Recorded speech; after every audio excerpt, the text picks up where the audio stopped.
My name's Ruth Rankin, and before this context and culture module, I would have described myself as many things: a community artist, an arts practitioner, a wife, a mother, but never an artist.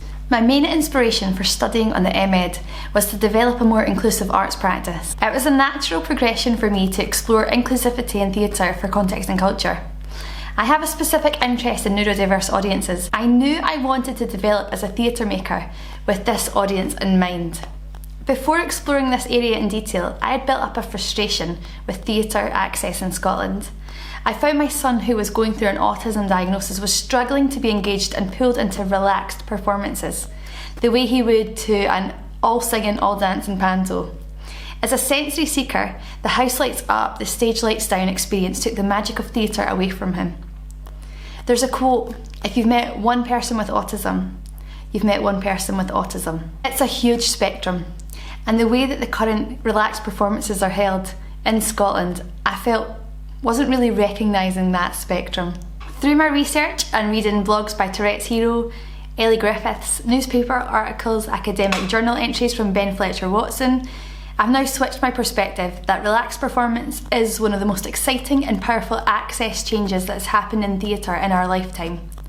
It's so new that it's only just finding its feet and learning to walk, and there's still a lot of room for improvement, but maybe my voice can help that on the way. I've loved delving down the rabbit hole of research into relaxed performance. One of the most exciting discoveries I've made is sensory theatre.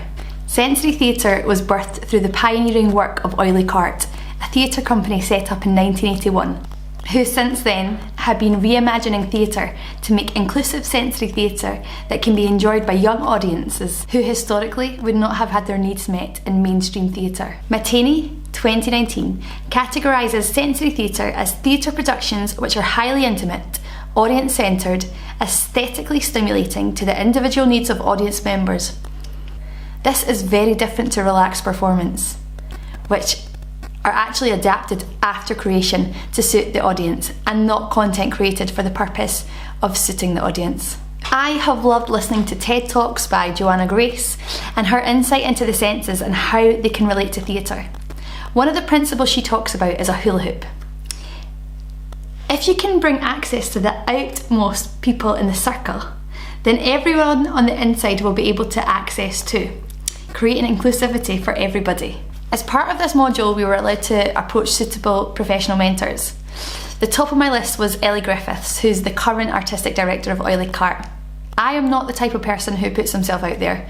I totally struggle with rejection, and although I really wanted Ellie to be my mentor, I kind of had this battle where I thought, I don't know if my self-esteem can handle that if she says no. During one of the context and culture online classes, there was a little box put up and we were asked to write in if there's anything that we were struggling with. So I put up that I was struggling to approach Ellie to be my mentor, and one of the people in the class said, "What is the worst that can happen? They might say no." And I found that really, really helpful, and I've taken that, what is the worst that can happen? They might say no, the whole way along this past year with me in context and culture.